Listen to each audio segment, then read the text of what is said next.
एक सरसब्ज व शादाब गांव में कितान नामी एक चालाक बल्ली रहती थी। वो निहायत होशियार थी, लेकिन अपनी चालाकी पर उसे कुछ ज़्यादा ही गुरूर था। गांव के सब जानवर उसकी चालाकी से वाकिफ़ थे, मगर वो अक्सर अपनी होशियारी को दूसरों की सादगी पर हंसी उड़ाने में इस्तेमाल करती थी। इसी गांव में एक खूबसूरत अरूहादार बील भी रहता था।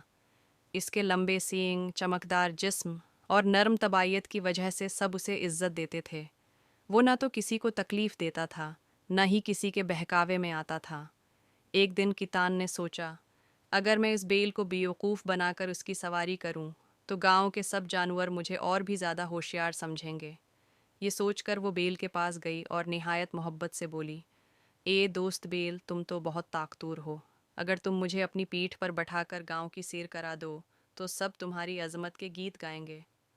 बेल ने सादगी से जवाब दिया, अगर तुम्हारा इरादा सच है तो मुझे खुशी होगी कि मैं तुम्हें सैर करा दूं। कतान बेल पर सवार हो गई और बेल ने गांव की गलियों में चलना शुरू कर दिया। लोग ये अजीब मंजर देखकर हंसने लगे। एक बली बेल पर सवार, जैसे कोई राजकुमारी हो। कितान बहुत खुश थी। वो ज़ोर ज़ोर से बोल रही थी, देखो सब, मैं बील की मालकन हूँ। ये सब मेरी चालाकी का कमाल है। वो बील को बेवकूफ़ समझ रही थी, हालांकि बील खामोशी से सब कुछ सुन रहा था।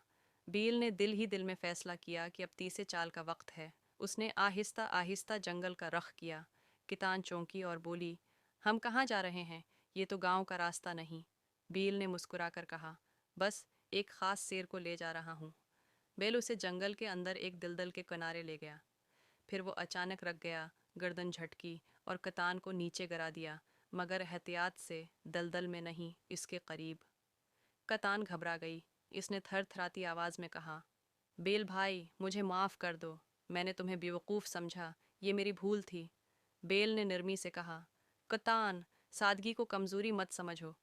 जो तुम समझती थी कि तीसरी चाल तुम्हारी है, वो दरअसल मेरी थी। कितान ने नादिम होकर मुआफ़ी मांगी और वादा किया कि आइंदा किसी की नरमी या सादगी का मजाक नहीं उड़ाएगी।